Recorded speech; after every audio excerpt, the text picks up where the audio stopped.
Imagine you lend 1,000 rupees to your friend and every month he pays you interest for borrowing that money. Then after 1 year, he returns the 1,000 rupees too. Simple, right? That's exactly how bonds work. आप भी government, company या municipality को loan देते हो in exchange for regular interest payments.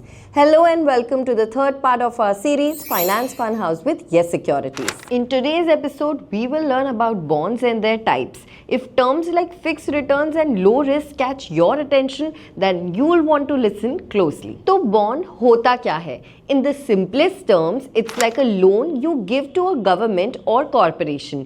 ये loan के बदले आपको रेगुलर इंटरेस्ट पेमेंट्स मिलते हैं और जब बॉन्ड मैच्योर होता है you get back your principal amount. और आपको पता है bonds are popular among conservative investors क्योंकि रिस्क लो होता है एंड रिटर्न्स प्रिडिक्टेबल होते हैं।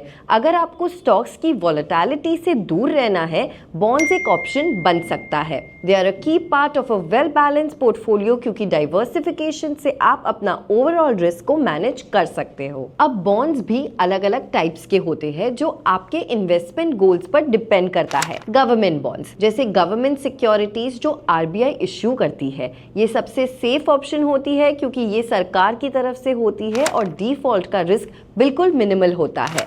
Second, corporate bonds. ये कंपनीज इश्यू करती है like Reliance and Tata to raise funds for new project. यहाँ पे इंटरेस्ट ज़्यादा मिलता है compare to government bonds but risk भी थोड़ा ज़्यादा होता है। थर्ड, टैक्स फ्री बॉन्ड्स जैसे एनएचएआई या इंडियन रेलवेज के बॉन्ड्स जो टैक्स फ्री इंटरेस्ट ऑफर करते हैं, specially for high net worth individuals जो हायर टैक्स ब्रैकेट में हैं।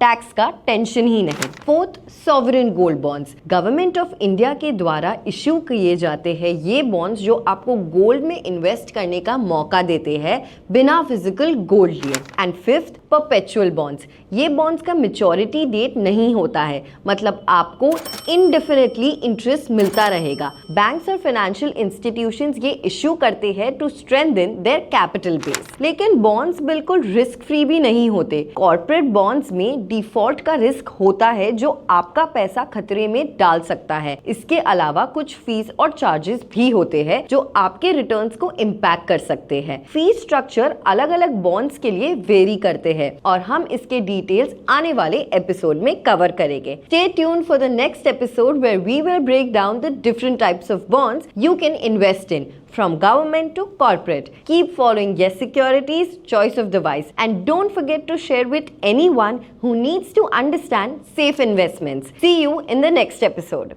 Investment in securities markets are subject to market risks. Read all related